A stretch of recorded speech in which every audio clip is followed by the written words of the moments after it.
Hey, welcome back to Cream City Dreams. I'm your host, Megan Schultz, and this is the podcast where I introduce you to incredible Milwaukee women who are doing such cool things in our city.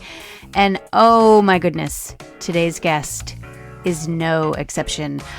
Today I'm talking with Rese Schneider, and I have got to be honest, I was a little nervous about this conversation, and I don't usually get nervous before my interviews because they're such delightful conversations, and this one was, but I have to say beforehand, I was just a tiny bit nervous because this is such a sacred story, and I really didn't want to botch it up. Rese is on the podcast for something that is not joyful, something that happened to her daughter, and I'm telling her story because of the incredible work she is doing because of and in spite of her grief and heartache. Her daughter is with us, beautiful Stella, dragon-loving, purple-wearing, hilarious Stella is here, and in summer of 2026, she will have a playground, Stella's Playground, and Rese Schneider, her mother, is responsible for that, along with a team of incredible people, of course. This is her story, and I am so grateful that she took the time to share this with such honesty and such reverence. I hope you will appreciate as much as I do the beautiful story of Rese and Stella. Today on the podcast, I am so happy to welcome Rese Schneider. Although she is one of those women, and this is one of those stories that I wish I didn't have to introduce because part of this story involves heartache and grief and a terrifying reality that no mother ever wants to face. Rese is the mother of a beautiful 9-year-old dragon-loving girl, Stella. And while Rese and I don't know each other super well, I feel like I know Stella's story because Stella goes to school with my kiddos.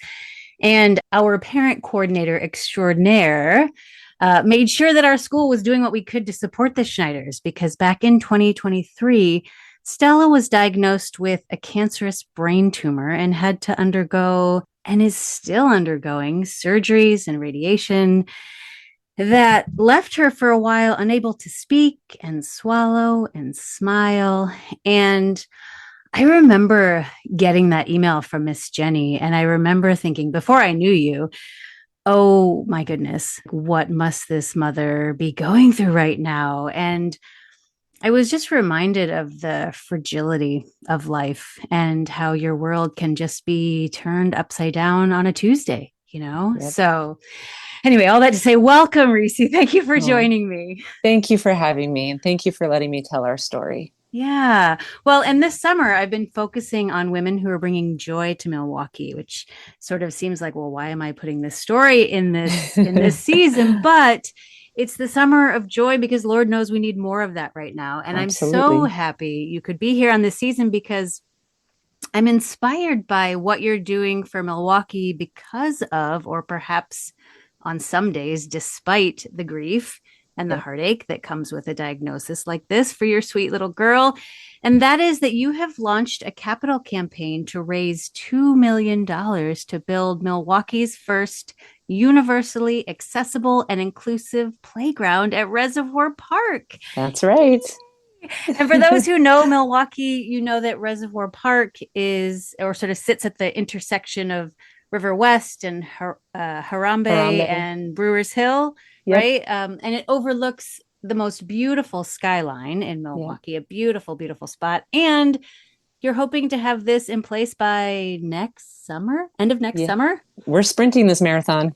Oh my gosh, I feel like I want to start this podcast with a hug and be like, how are you? Really? How are you? Like, that is so much in 2 years. It is. But, when Stella was diagnosed, it was shocking. It was traumatic. We're still traumatized, our whole family, our community.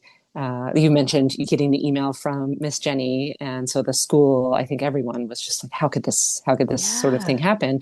And so along this time here, as her mom, I've been with her through her surgery. I was slept in the recliner chair next to her at the hospital. Mm. Her dad, my husband Bobby, was in the very uncomfortable fold out couch that's in the hospital room.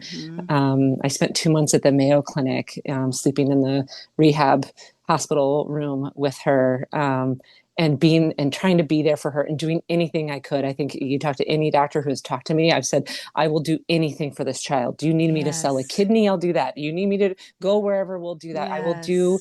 And I think any parent can relate to this. Like, I will do anything for Yeah. Stella and Oh, anything for her. But at a certain point, you get to a place where you feel helpless. You see yeah. your kid there in the hospital room. You see her working so hard at PT and OT and her speech and trying to swim again and try like working so hard, and you can't fix it. I can't cure cancer. I can't I can't make her walk again. I can't Mm. make her smile again. I can advocate all I can. I can pour my energy into it, but I can't fix it for her. So last summer, when we had gone up to Reservoir Park, which is a block and a half from our house, Stella and I used to run up to the park often and catch the sunsets. And I went up there with her brother and cousins, and she was in her walker at the time. Had gone from a wheelchair to a walker to now you can hold her hand and she can walk. And she really wants to walk on her own. She's so Mm. close. Mm. But last summer she was in her walker, and brother and cousins run off, and I say to her, I say, Boo, because I call her Boo. Boo, I'll get you out of your walker and take you up to the playground. And she looks at me and she goes, Mom, playgrounds aren't for me. Oh, And this part's hard. And I looked at her and I said, well, I'm going to build you a playground, right? yeah. Because that's something I felt like I could do. Yes. And part of that story too, you're mentioning again the connection with Maryland Avenue, which is such a special place for our families, Mm. and to see how that community came out. I mean, y'all signed up for meal trains and showed so much love, and then also organized a Stella stroll in the dead of winter in February Mm-hmm. of Mm-hmm. 2023. Stella had gone, had her surgery, went to the Mayo Clinic for radiation, had come back here for chemotherapy at Children's. She was just finishing up chemo, so she was, I mean, the worst of her worst. I, Weighed no pounds, had not a single hair in her body. Her eyes were completely crossed. She couldn't move her face. She was in her wheelchair. I mean, she was broken, right? mm. Mm-hmm. And when Miss Jenny and when Miss Grow, her teacher, and other families came forward and said, we want to do something. Can we just organize a stroll? Stella doesn't have to come outside. Mm. We'll just walk by. I thought maybe this is just going to be the class, right? Miss Grow's class is going to come by. That would be great. So I told Stella about this. No, I want to sit outside. And we're thinking, it is like 16 degrees and you have no body fat It was and cold nothing. that day. It was very cold. And so, if you remember, we bundled her up in probably 10 Yeah. blankets. Our neighbor brought a heater over. And she kind of, we were joking. We're like, Stella, you're on your throne here. And she sat on Yes. our front porch. And I remember looking down, because we got her all set up, and looking down the sidewalk and seeing not just her class, but the entire school. The Yeah. entire school. There were hundreds of people there, and y'all were dressed in purple and in dragons and had signs. And it was that moment of like, we felt so much love. So Mm. much love. And that was such a bright spot. And I remember at the end of the day, I asked Stella, I was like, Stella, was this too much for you? And she looked at me and she said, this was the greatest day of my life. And I'm Oh. thinking, Oh. that's like, what can I do? What can we do to harness that and hold on to that and do something with that love? Because we have seen such tragedy here and such heartache and such like, this doesn't make sense. This is wrong. Right. Yeah. So, Yeah. so what can we do to hold on to this love? And so that was the seed. And then so fast forward to that July when Stella said playgrounds aren't for me, that was one of those, well, this is something we can do and we can get the community behind this to support this. And this is something the community needs too. We don't have a playground like this in our community. So it's inspired by Stella, but it's for the community, and I want it to be by the community. Mm. Oh, I love that. That Yeah. I remember that day. I remember being Hmm. jealous of my husband because he was in the Jaguar outfit. So he was warm. That's He was like right. the one person who was warm that day. But oh That's my right. goodness. Yeah. To see the community rally, it was just so, so beautiful. Yeah. And I want to talk all about the playground because I Sure. know listeners are going to want to know how they can help and what they can do and how they can participate. And I Sure. know there's some events coming up, but Yep. if it's okay, I do want to talk a little bit more about the story Sure. of Stella and that back in, and if it's not too traumatic, and if it is, by No. all means, we'll stop. I mean, yep. Thank you. It's interesting because in preparing for this, I was reminded, I had forgotten about this, but I was reminded that we had like a smidgen, like I had a call once from my pediatrician that was like, I saw something alarming in her blood results. I want you to get to Children's now. Yep. And freaked out and got to the emergency room and I had written this blog post, and this is what I was reminded of when I was preparing for this, that looking back, everything was fine. But in that moment of being in the waiting room was maybe the scariest moment of my life before the doctor came back letting us know that it was going to be fine, which it was, and we were so grateful. But like there was that moment where maybe it Hmm. wouldn't have been fine and our life Hmm. would have just changed dramatically, which is what Hmm. happened to you in 2023. And I'm just wondering if you can talk a little bit about that time and what was going on and how did you know, and that the moment that you found out. Sure. So Stella, this is March 2023. Stella started throwing up every morning. She'd get out of bed and just throw up. And we thought, well, that's odd. Talked to her pediatrician, and Stella had one of those like stomach bugs that go around every winter, and every kid God, seems to get yeah. it, right? Yeah. Mm-hmm. So it was one of those that, like, well, maybe she just has some residuals from that, that bug that she had. Okay, fine, maybe she does. And then she kept throwing up, and then she was losing body weight. And I think maybe it was April. We went back to her pediatrician. She said, "Well, why don't we refer you to Children's and see if they can do an endoscopy? Maybe she has acid reflux. Maybe she has this, that, the other, right? Some of the scary stuff, right?" So we go there in May. She has an endoscopy. They put her under, and I remember at that time she had never been put under. And I'm thinking, my baby, they're taking her away in this bed. Little did I know, right? But they take her away in this bed, and I'm thinking, oh my gosh. They did a biopsy.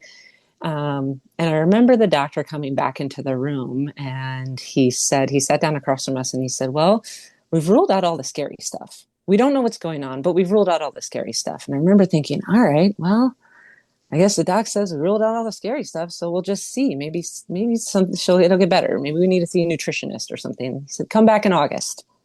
Okay. So we go back east. I'm originally from the East Coast, and go back east to see family. And I remember seeing my cousin. This is 4th of July weekend, and seeing my cousin, who's like a sister to me.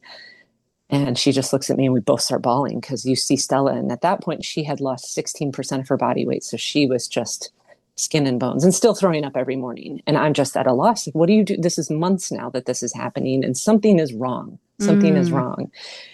And so we get back to Milwaukee after the 4th, and it was on a Thursday. And we go to see her pediatrician because we're like, something is wrong. This is not normal. And her pediatrician said, well, let me try something. So she said, Stella, follow my finger with your eyes. Don't move your head. Just follow my finger with your eyes. And she followed her finger, and her eyes started to bounce. And I remember watching her pediatrician's face, and I remember seeing the blood just drain from her face. And I thought, something's not right. And she said, I need you to take Stella to get an emergency CT scan, like tonight, if possible, first thing tomorrow. I remember thinking, okay, well, something's not right. This is not my world. So I don't, a CT scan, like, oh yeah, I think I remember seeing that on like ER when I was, in high school or something. Right. Right. And so we ended up taking her the next day, and I actually had taken her to Discovery World Summer Camp, which is where I was working at the time, and picked her up early from camp and was like, okay, we're just going to go get your CT scan. I had plans for the weekend and movie night and a movie picked out and everything. Take her to get her CT scan, and we get the results back, and her doctor calls us, and she says there's a 4-centimeter tumor in her brain, And she has hydrocephalus, which is a buildup of cerebral spinal fluid. And we need to do emergency surgery tonight to drain that fluid, because if we don't, she could die. Oh, oh my God. And so we thought, okay, yes. And I just remember it was, I didn't know how to react. It was just pure emotion. And how could this even be real? How is this real? And so she had her surgery that night. And then they said, we need to have surgery very early next week to get that tumor out. It's grown, quite large, and we need to get it out. And they had warned us that there was a chance that, given where it was and the type of surgery and everything that they would have to do, that she might develop this posterior fossa syndrome, which is a catch-all for mobility challenges, speaking issues, and other things, ataxia, the shaking. And I thought, well, that's not going to happen to her. So, we'll be fine. And, we'll be home in 2 weeks, I'm sure. I didn't even cancel our August vacation plans. I was that sure of like, no, this is where she's going to happen. And then we're going to go home.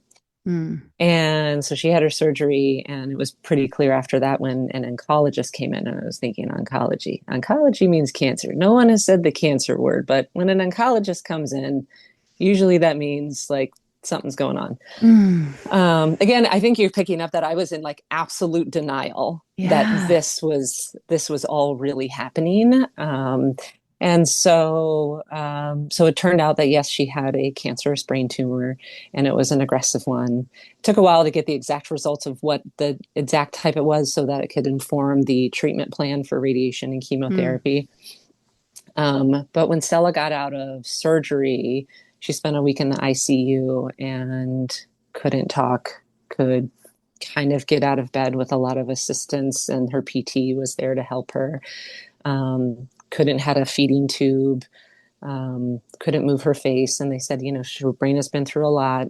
Let's give it a little bit. The chances are she's going to be, this may take some time, but she's going to be okay. And meanwhile, we're developing the treatment plan. And so we decide to do proton radiation, which, for those of you out there who don't know the differences between radiation, I have now learned that. And I can tell you all about the facial nerves, all 12 of them. Look at me, with a poli-sci major, knowing all about this kind of stuff. But not what you ever wanted to know all about. No, I'm sure. For sure not. For sure not. So anyway, so we decided on proton radiation, because it essentially is when you, regular radiation is if you shine a flashlight into the woods, that flashlight will hit that tree that you're trying to hit, but will also hit all the other trees, go beyond the tree that you're trying to hit. Don't really want to do that to a kid's brain. And so there's proton radiation, which is essentially like you tell that beam to go right where you want it to go and nowhere else. And there's a chance, obviously, as it goes through, it can hit other things that you don't want it to hit, but at least it's not going to go all the other places. So there was a place at the Mayo Clinic, which was hard because we had to leave for 2+ months, which was really hard on Jake. So Stella has a younger brother, Jake, who also goes to Maryland.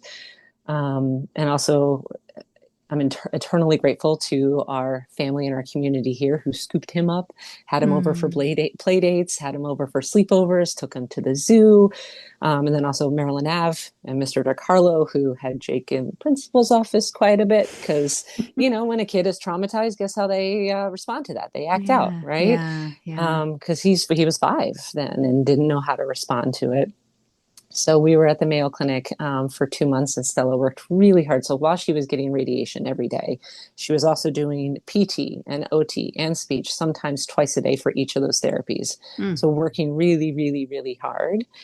And then, like I said, came back to Milwaukee after that in October sometime. And then November is when she started her chemotherapy and did 4 rounds of chemo. And if any of y'all have ever been through chemo, or nobody who's been through chemo, it is awful. Radiation was just sort of a little bit of a taste. We thought like, oh, okay, she's still eating. She hasn't lost much of her hair. She lost some of it, but she can still do all of her therapies. Chemo was so hard. She lost all of her hair. She was throwing up. She was not herself. She developed infections. She had to be in the ICU because of her potassium levels got so low. It was brutal. And she she missed the second grade. Mm. Which was Yeah. really hard because she had a great group of friends in first grade, and she's an outgoing, friendly, kind, wonderful kid. And so that was really hard for her to miss that second grade. But her teacher, Miss Grow, who is an angel here on earth. And I Mm. believe that she visited Yes. her at the Mayo Clinic. She came out to the Mayo Clinic to visit her. Oh my And gosh. then when Stella was going through chemotherapy, Miss Grow said, well, why don't I come over a couple of days a week, whatever Stella can do, and I'll work with her. Because we were thinking, we don't want this to be, Stella gets set behind, so far behind, and then isn't with her peers again. So Miss Yeah. Grow was there to work with her and to help her. And some days she just sat with her because that's all Stella could do. And some days they could write stories together or poems. They have some Oh, poems that they wrote together, which are really beautiful. oh my gosh. And then we had that stroll, which was beautiful, just Yeah. amazing. And yeah, and she's still continuing her PT and OT journey and speech journey. She does speech at Marquette University with some incredible people there who care, who Mm. really, really care. And but this is a long road ahead, something that we never anticipated. Again, I really thought it was, it was kind of, you go think about, like, if you all remember COVID, Mm. right? When we started COVID, we were thinking like, oh, this will be over in 2 weeks, right? I Yeah. remember like Yep. packing up like my notebook at work, but Yep. not like my office. Yep. And so it was a little bit like that, where it was like, oh, we'll be back in 2 weeks, and same kind of thing. Well, okay, well, we'll get through the treatment, and then Stella she'll be back. Yeah. But she's still got a long road ahead. Yeah. So she was able to get back into the classroom. Would that have been at the beginning of, Third did she, grade. a third grade? Okay. So the Yep, yep. whole of the second grade year All of was second spent grade, at she home or was. in treatment or at hospitals or. Yep, yep, exactly, exactly. So, and the nice thing with, Maryland is that it's a Montessori school, so first, second, and third grade are together. So she had the same teacher, the same mostly classmates, right? So when she came back to for third grade, she felt comfortable, and she knew a lot of her classmates, and she felt safe Mm. there. She also had, I should say, Miss Grow invited her to come in a few times when she was feeling better in April and in May of her second grade year, just to come in and see her classmates. And I have many moments of her when she went in and she would read to her class.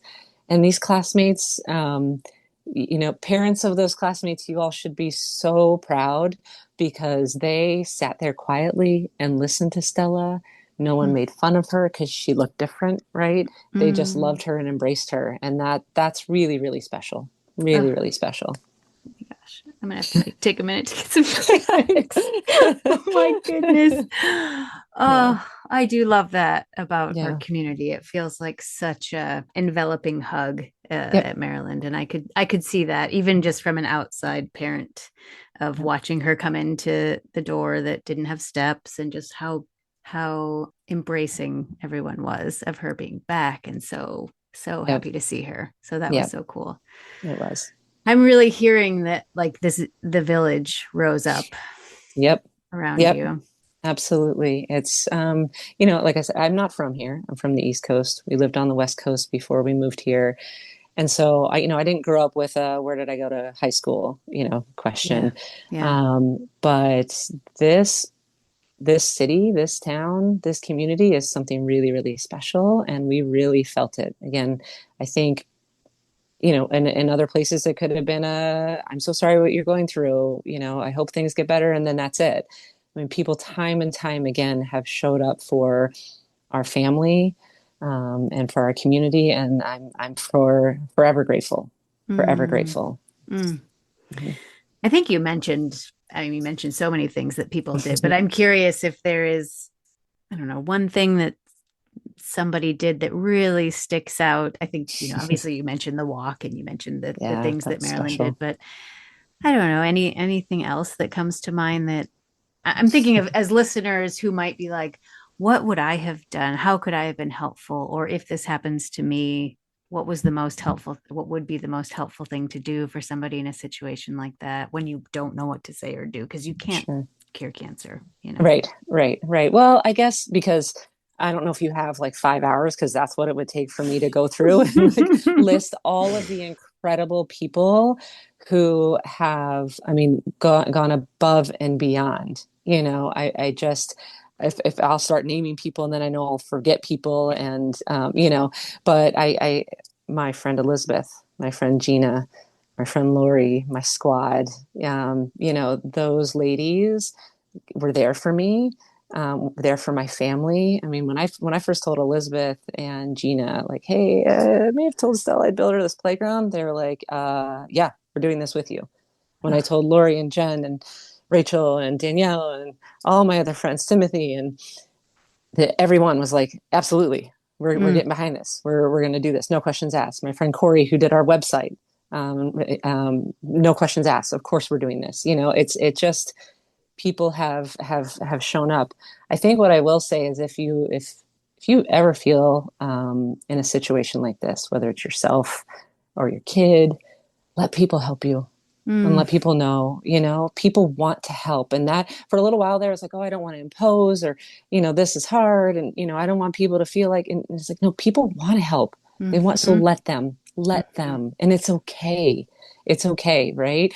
And I think on the flip side, if you're like, well, I don't know what to do, or I don't know what to say, call them and say, I love you. No response needed. I love you. Or here's some cookies. Or can I take your other kid to the zoo today? Or can I do what, it doesn't, don't worry so much about what is the right thing. Just do what's in your heart, And like I said, even if it's just a message of, I love you, that matters. I can't tell you, it took me probably a year to go back and look at a lot of the text messages I received, because I just couldn't at the time.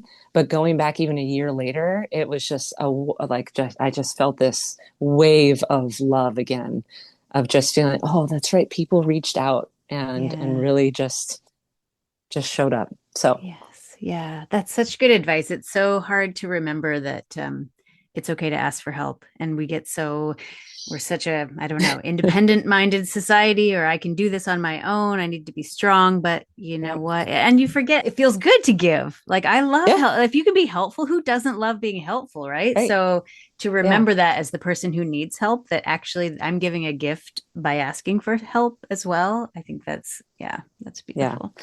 And I should say too, I am, and Bobby and I, and Stella and Jake and our doggies, are incredibly lucky to have the family we have. We call ourselves Team Milwaukee. So I got my mom to move here from Virginia, from the DC area. And then I got my aunt and uncle, who are living in Pennsylvania, who are like my surrogate parents, to move here right before Stella got sick.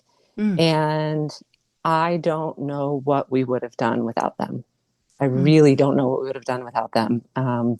My mom is my rock. She is there for me. She's, through thick and thin. My Auntie Gail, my Uncle Stu were there. From Uncle Stu, in that weekend between Stella having her first surgery and then having this tumor resection surgery, he must have driven to Maharaja to get Stella her mango lassi 3 different times, to the hospital and back, because that's what she wanted. And so he did that. And then my aunt just bringing us meals and reading Stella books. And it just, I'm really, really lucky to have, we are really lucky to have that sort of core group here. So anyway, I would be remiss if I didn't just say that, we are just so lucky. And I know not everybody has that. Yeah, I do remember. I think your mother was directing traffic on the Stella stroll. I remember her. Yep, that tracks. Yes. Well, and I'm sure listeners are going to want to know, hearing that story, how is she doing? Like, what do you feel? Where's the prognosis? You mentioned about her smile surgery.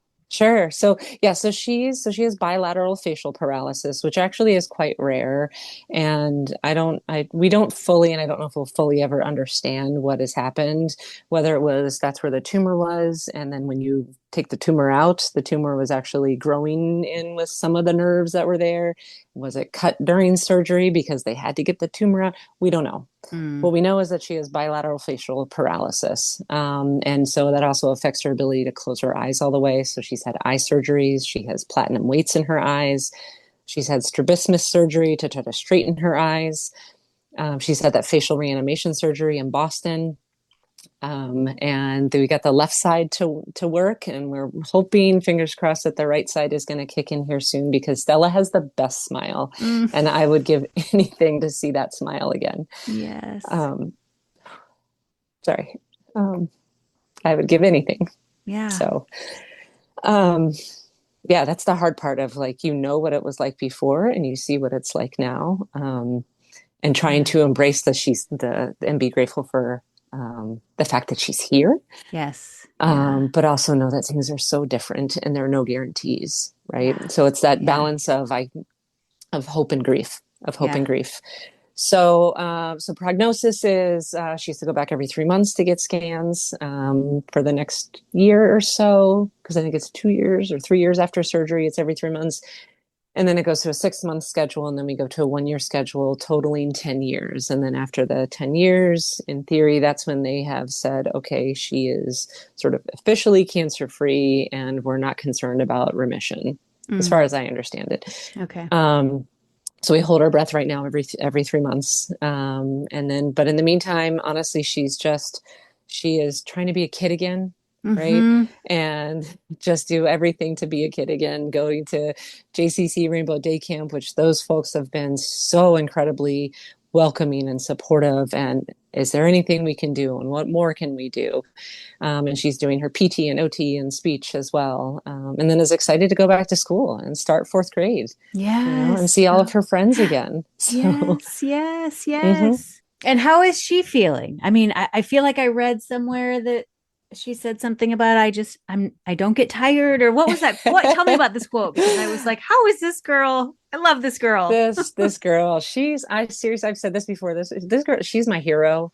She is the most determined and courageous person I know. And she's also the most kind person I know, Mm. right? She can be sassy, don't get me wrong. She's 9, and she's embracing her 9-ness right now. Mm-hmm. So send us good thoughts during the teenage years. Yeah. Yeah. But yeah, so last year she was going to the Shirley Ryan Ability Lab down in Chicago. She was going there 3 days a week, and one of my mom's friends, Miss Eileen, was, like I said, it takes a village, right? It takes this community. So I was working. So Miss Eileen was taking her down to her appointments, and on this particular day, Stella had been on a treadmill and had done a bunch of other things, to tire anyone out, let Mm. alone like a kid who had just gone through cancer and cancer treatment and all of that. And so Miss Eileen, on the ride back, while Stella was coloring, Miss Eileen says, "Well, Stella, you were on a treadmill. Like, you must be tired, girl." And Stella looks up, stops coloring, and looks up at her sort of sideways and says, "Tired is not a word I use." And then just goes back to coloring. And so Miss Eileen tells us this, and I was like, "That's our motto. That's our motto. Absolutely. Yes. Tired is not a word she uses." And we have to be careful around the house. We're like, "Boo, are you tired?" She's like, "I'm never tired." I'm sorry. Are you sleepy? Oh So we keep gosh. joking. We're like, we got to get that on shirts. And actually, I ran a marathon last year, and Stella came with me. I was hoping to push her, but the long story, rules and such. Mm. But I got that quote printed on the back of my shirt.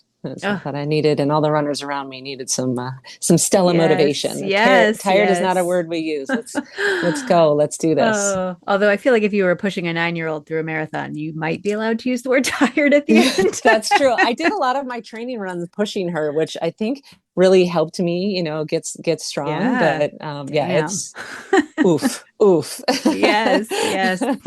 That is so cool. So does it feel like she is the same Stella, just kind of trapped in the Yes, what she's working through right now? yes, yes. And actually, I was just talking to Bobby about this the other day. That I think last summer she was still healing, and she was her. She was her. But now we're noticing that her brain is healing in a way that she's in good and bad.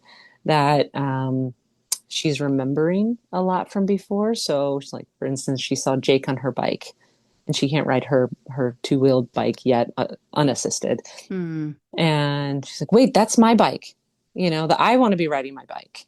Mm. She's remembering she had a nightmare the other night, and she came in and she said, I don't want to do radiation again. I don't want to have treat. I don't want to be in the hospital again. Mm. And so Yeah. she's feeling that and is processing that and processing this trauma. We have her seeing somebody that she can talk to about these big feelings she's having, which is, I think, Yeah. is important for all kids. No matter Yeah. what you're going through, it's important for all kids and for all adults, in my opinion, but especially with Stella, to help process this trauma, because these things are starting to come to surface, and she's starting to realize, oh wait, I can't run off and play with my friends at school. I am sensitive to I look different with my facial paralysis, right? Mm. So um, yeah, I think it's she is still Stella. She definitely is still Stella. She's got a lot that she's carrying with her right now. A Mm. lot she's carrying. So, Yeah. but she's still her little funny self. She'll Yeah. make these little jokes, and her giggle is hilarious because we're trying to work with her, and her speech therapist is working with her, like, hey, when you're giggling, try to bite down and smile so people can see the smile too. But sometimes she'll just sit there with just, the poker face Yeah. essentially, and you just hear this giggle, and it's great. It's great. I love her little giggle. Oh, that's so fun. That's so hmm fun. hmm Well, I know this is a obviously a club you never wanted to be in. Nope. But I also feel like that must be a club where there are other members locally. Has that been a resource for you? Is there a network in Milwaukee that you've tapped into? Not it's directly in Milwaukee, but there is an organization called Camp One Step, that is, I think they're Chicago based, but they also have a Milwaukee connection as well, because I know a number of Milwaukee families have participated in this. So quickly, I'll say that they have a brain tumor family camp, which we participated in last May, which, Mm. again, you look at this and you're like, hey, this is our life now. We're going to brain tumor family camps, you kind of have to Yes. laugh about it, right? But Funny, not it was funny. Yeah. funny, not funny, right? But it was wonderful because Jake got to go meet other siblings, Mm. who also have siblings who've had cancer, and in this particular instance, brain tumors. Stella got to meet some other kids who were also in wheelchairs, who had multiple surgeries, right? And we also got to meet some other parents who've been through this, and they know. You look in their Yeah. eyes, and they know. They know Yeah. exactly what's going on. Stella also, just actually 2 weeks ago, went to an overnight camp with Camp One Step, Oh, with cool. other kids who have had cancer, so all kinds of cancer. And she Yeah. was really nervous at first, but when I went to pick her up on that Friday, it was one of those, like, Mom, why are you here? This is Mm. embarrassing. Like, these are my friends. She's surrounded by all these other kids. Stella, we'll see you next year. And that was so beautiful to see her in a place where people, I mean, she's been embraced by lots of people, right? But like, this place was truly special because there were kids there who got it and who've Yes. been Yeah. through, they have their own stories, but have been through in some way what Stella has been through. So that's really, really been special to have that community. Yeah. I've also gotten connected to the MAC Fund. They just featured Stella as one of their featured fighters, Mm. which has been really, really special to get connected with them. So we're finding our community here. Yeah. Yeah. But yeah, like you said, it's not a club I ever knew existed, and certainly never thought, like, oh yeah, this is something we should join. Yeah. Yeah. No, Right, I can completely understand that. right. Well, so you're in it Yep. though, and you're launching ahead. And here we are. You're building this incredible playground. Can you talk a little bit about what your hopes for that, your vision, what it's going to look like? Give us Sure. the deets. Yeah, yeah. So this is, again, we're super excited about this. Stella's super excited about this. I mentioned my friend Corey and his team, who helped us do the website and do the logo. They incorporated Stella from day one. Stella, tell us your story. Stella, tell us what colors you like, what colors you don't like. Stella, pick out the dragon you want. Stella, are you okay with this? And by the way, she gave it 1,000 thumbs up, Oh, which is really, really cool. yes. So she's really excited and has been involved with this. Jake, it's funny, the other day he was like, "So is the playground built yet?" are we ready for this yet? And I was like, whoa, bub. All right, we got a little bit to go. We got to raise some money. And then, I know like I said, we're sprinting this marathon, but we have a little ways to go. But yeah, we actually just have selected, and it's not official yet, but we internally, we've just selected our landscape architecture firm. Mm. So that makes it real. So they're going to do a whole, sort of master plan and site design, what components go where and how can we use the topography and where does a pavilion go and things like that. Because I think, we could take a cookie cutter sort of accessible, quote unquote, playground and put it there and it would be fine, right? It'd be fine. It'd be better than what's there and it'd be fine. I think this is our opportunity as a community to do something better than fine. Let's do awesome. Let's do great. Let's put this park on the map. Let's put Milwaukee on the map for who did it well. There's that place in Milwaukee, right, at Kilbourne Reservoir Park, and they did it well, and they were super creative. Like we've had ideas for Stella loves dragons. That's her spirit animal, right? So can we have like a massive dragon with its wings as shade for the playground? See, I'm thinking big. I don't know if that's realistic, but right. That would be, we're thinking about things like that. Can we have a basketball court where we can have wheelchair users there and playing basketball, right? Can we want to have bathrooms, no bathrooms, working bathrooms there now. We have a pavilion for, for folks to, have a picnic or rest. Stella's class also built one of those shared libraries in dragon form, of course. Yes. And so that shared library is going to go at the park. They also raised money at the end of the school year to have a bench in honor of Miss Grow, their teacher. And Miss Grow has matched that donation. Super, super generous. And so we want to have like a little reading nook. Right. There's that Bookworm Gardens, which we've sort of gotten some inspiration from them that way. Well, what can we do in sort of a smaller scale there? Right. To have like a little reading area because, not Stella gets overwhelmed. She has some sensory issues sometimes, right, with loud noises. So, and I know a lot of kids do have that. Yeah. So I do too, right? Sometimes it's like, you guys are loud. So can we have a place where kids can just go to a quiet place and read and have that shared library there? What can we do to incorporate local artists? This is not my world at all, but it's important, right? Can we have, and it goes beyond murals, but it goes to influencing the actual design of the playground and the pavilion and the other creative ideas that we can do on the pathways and things like that. So a lot of really, really big ideas to do something that's going to be really cool, not just the playground, but like truly a destination inspired by Stella. But like I said, this should be by the community and for the community. Yes. So yeah. So we're on our way. Yeah. So is it will it be on the side of the street where right now, like the Skyline series was, where the music is, or is it on the other side of the North Ave? That's a good question. So it is on the northernmost end of Kilbourne Reservoir Park. So where the Skyline movie, or not movie, that'd be a cool movie, but music series, that's at Kadish Park on the southern end, southern end of North Ave. So if you head north, you go up to the top of the hill, which we were talking about, the best views of the city and the best places to catch the sunset and fireworks and all of that. And then you keep going north and you'll hit the northernmost edge of that park. And that's where the playground is there now. Yeah. And there's a half-court basketball court and sort of a shabby kickball field, t-ball field. Yep. So yeah, we want to do all of that. Yeah. So will you knock down the existing play structure, or will this be in addition? Okay. Yes. So this will we'll knock down this. Yep. It'll replace. Okay. Wow. That is so cool. And so we are in mid-August by the time this comes out. Where are you at in the capital campaign? How's that looking? Yep. So our goal is 2 million. And again, I think with any capital campaign, if anyone has done this before, the more you raise, the more you can do. The less you raise, the less you can do.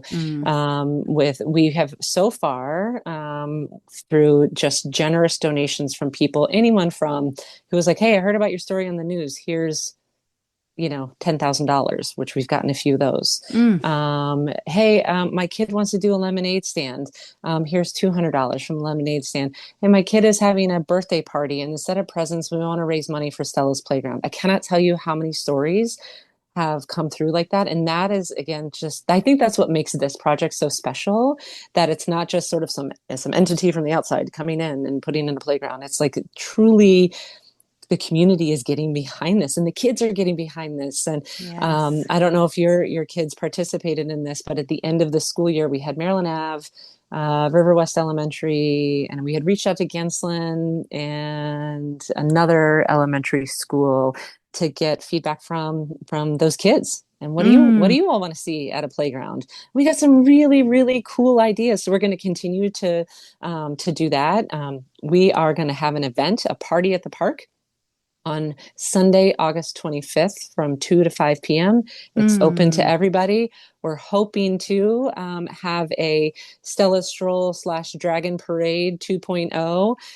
So if there are any Maryland Ave families out there that want to get involved with that again, we would love your support that way. But this will be for everyone to get dressed up in purple or color a dragon mask. And we'll have a little parade around the park from 2 to 5 p.m. Okay. And we have a website, like I said, stellasplayground.org. So you can check that out there. We also are on Facebook and Instagram. So you can find us there as well, where we'll have event news and other milestones and other exciting things come out on those Yeah. channels. Excellent. And the city is giving money as well. The The city is, city is very supportive. oh, Yes, good. they're very supportive. I actually just came from a meeting with Joe Kaltenberg, who Joe, you're amazing, and we love you. I mean, he's super excited about this. I think we kind of plopped him. He has his job that he normally does, and then we said, hey, what about this big job too? So do you want to do two jobs at once? So very grateful for him and for the commissioner getting behind this as well. Gerald, thank you. And then also Alderwoman Coggs is supportive of this. Stella and I went to meet with her, and Stella and the Alderwoman had I think a very special moment where they kind of bonded on a story together. So Mm. really, really grateful for the city to be so supportive of this project. And yeah, I mean, because again, that doesn't happen often, right? Yes. It's like, well, what do you guys want to do? And there's a lot of red tape and whatever else. And here it's like, let's work together. There might be we got to figure out what to do with that building, or we got to figure out what to do here, but let's figure it out. Yeah. There's a solution here, which is great. Yes. Oh, I Hmm. love that. I love Hmm. that so much. If listeners want to, if they're listening to this, they hear this and they think, I want to help, is there a link to donate right on the website, or what is the best Yes. way? Okay. Yes, go to the website, stellasplayground.org. There's a donate button right up top there. And you can sign up for our newsletter on the website as well. And again, we're on Facebook and Instagram if you all are on the socials. Awesome. Awesome. Hmm. I had my spring season was all about women who pivot, whether they want to, whether it was planned, whether it was forced upon them. And I probably could have had you on that season as well for what a pivot this has been for you and your Yep. family. But this is a podcast all about Milwaukee women and women who are living their dream. And I'm curious how your own dreams have shifted with this whole Mm. experience, or maybe, I don't know, maybe you have a new perspective on dreaming or dreams. Yeah, no, that's a great question. So I actually, as about a month ago, I stepped down from my dream job Mm. at Discovery World. I had been there for 4 years. I worked on the rebrand. We did strategic planning. I built a team, and I left the best team ever. Um, but there's that voice in your head that started getting louder and louder and louder, and it was screaming at me at a certain point just to let Mm. go, because I had been fighting so desperately for a life that doesn't exist anymore. Mm. And that's the life of I have two, very healthy kids, and I'm doing my dream job, and I'm doing the things and whatever. And that's not life anymore. And that's okay. That's okay. I mean, it's not okay. It's not okay, but it's okay. It's okay to Mm. let go. And while it was probably one of the hardest decisions I made, because I love that place. I love Discovery World. I love the team there. And I loved what I did there. I needed to let go. Mm. And I don't know what's next. And that's also kind of scary, right? It's just to kind of make that jump and be like, well, I'm going into the great abyss and hopefully something will catch me. Yeah. But I also knew that, I wanted to be with Stell. I wanted to take her to her therapy appointments. I felt like, and I know a lot of the women out there especially feel this, where you're trying to do it all, right? And we're like, of Mm. course we can do it all. Cause yeah, we can. right? Mm. Because we're, I don't know if I can say this on your podcast, but like we're badasses, Mm-hmm. right? So Mm-hmm. let's do Mm-hmm. it. Let's go. Yep. And so I think there's a moment of like this almost like pride of like, look, I can do this. I can have my big dream job. I can take care of my daughter, and I can run marathons, and I can do all the things. And at a certain point, it's like, what am I doing here? And Mm. Stella had surgery in May, again, for facial reanimation on the right side. And she came out of surgery, and I'm looking at her and I'm thinking, what am I doing? What am I doing here? The answer is right here, and it's okay. Let go, let Mm. go, let go. And so I let go. And while I miss everybody there, and I miss the grind and see my favorite turtle, Linnaeus, every day, I I haven't regretted a second of it. Mm. This has been absolutely the right decision. I've been able to throw myself 100% into this little playground effort, which has been really, really cool. Because Mm. again, if we're going to do it, let's do it right, and that will require me, Mm. to throw everything I have at this and not just kind of phone it in. So yeah, it's been a big, big change, but it's something that is absolutely right. Mm. And yeah, like I said, I don't know what's next. Maybe, Mm. people say, well, is this just a little break? Is this forever? And certainly don't think this is forever, right? I'm going to do something. But I think for right now, this is what I need to do. And if right now means for another month, for another 6 months, I don't know. Does it mean I pick up part-time work? Does it mean I do consulting? Does that mean whatever? And what is my new path? What is my new dream? I don't want to prescribe that. I'm really, really trying hard to just be in the moments and to be grateful for where we are and where I am right now.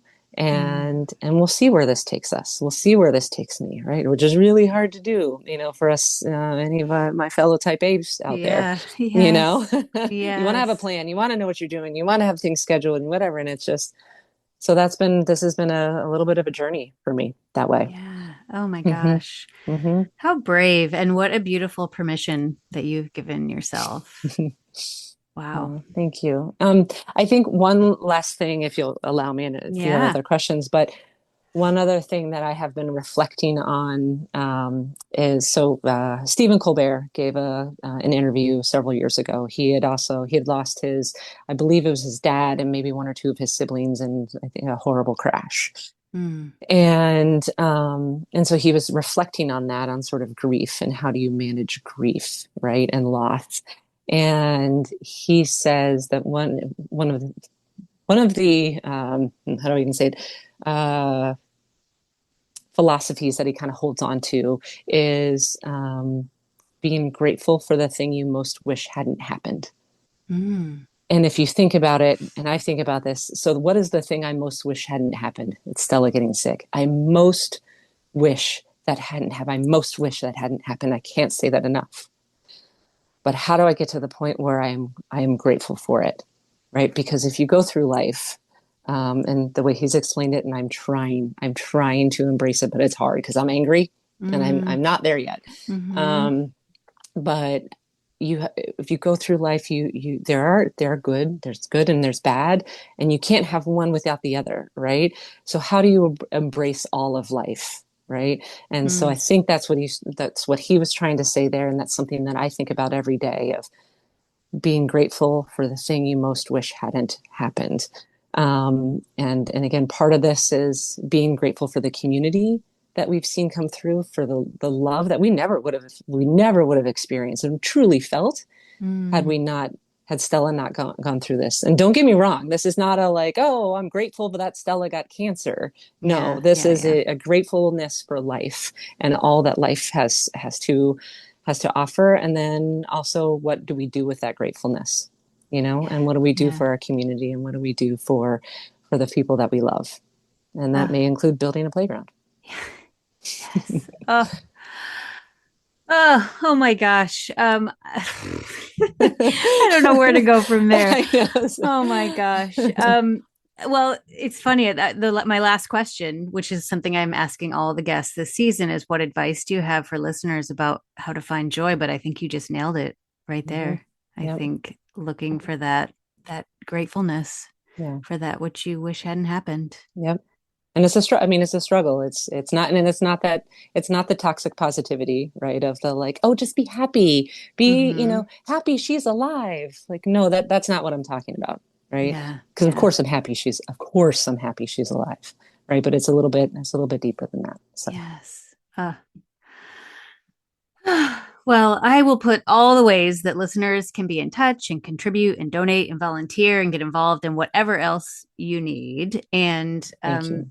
oh my gosh, Rese, thank you so much for coming on to share the story of Stella and the story of you as a family, as a mother, as a woman who's, lived through all of it and lived to tell the tale and is building a flippin' playground because of it. Oh my goodness. It's just this story of resilience and bravery and this permission that you're talking about giving yourself to just stay present in the moment and find that joy on the daily. Yeah. Thank you Yeah. so much. Thank you for letting me tell this story. It's really special.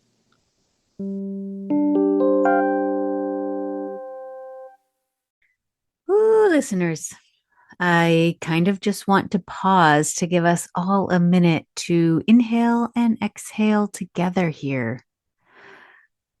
Whew. I have to say, in the 8 seasons that I've been doing this podcast, this is probably one of the most awe-inspiring, humbling, beautiful conversations that I have had.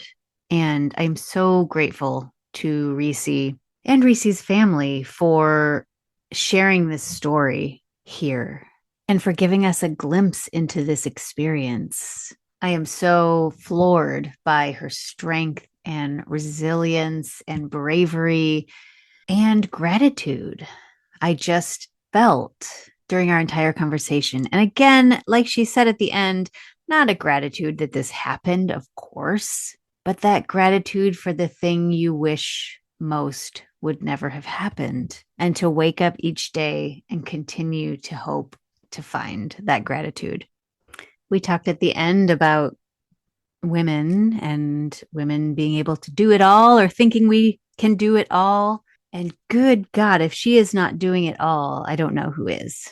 I am so inspired. And I hope you are too, listeners. I hope that you're leaving this conversation and this episode, despite the heaviness, or perhaps even because of the heaviness, feeling a little lighter about life, your own life, about being grateful for what you have, where you are, living in the present moment, which is all we can do, and which is all Rese is showing us so well, leading by example as to what we can do. Whew. I think this episode speaks for itself. I don't think I need to do much more reflection on it because what a beautiful soul she is. So thank you, Rese. And listeners, if you have the means to contribute to make Stella's Playground a reality for kids in and around Milwaukee, please reach into your pockets, pull out your checkbooks, dig around your couches for the change, ask your friends. Please do what you can to donate. And if financial donations aren't possible for you, what else could you do? Could you volunteer? Could you come to the Stella Stroll Part 2 on Sunday, August 24th? I have a feeling now that I'm recording this and thinking about our conversation that we may have been off a day, and it is actually Sunday, August 24th. Can you come to that? Or maybe this gave you some ideas of how you might be able to help someone in your life. Maybe there's someone you want to call just to let them know you love them, just to express a little gratitude. Maybe this episode has given you that kind of food for thought. I will put all the links in the show notes to make it easy for you to click right over to the page on their website where you can donate. So please do. I will be back next week. One final episode with Tekla Brumder-Ross, where we are wrapping up our conversation on attention and screens and technology and life off the screens. So be sure to tune in next week for that final conversation with a guest on this summer season of joy. And until then, Milwaukee, and with a very special outro from Stella herself. Keep on dreaming.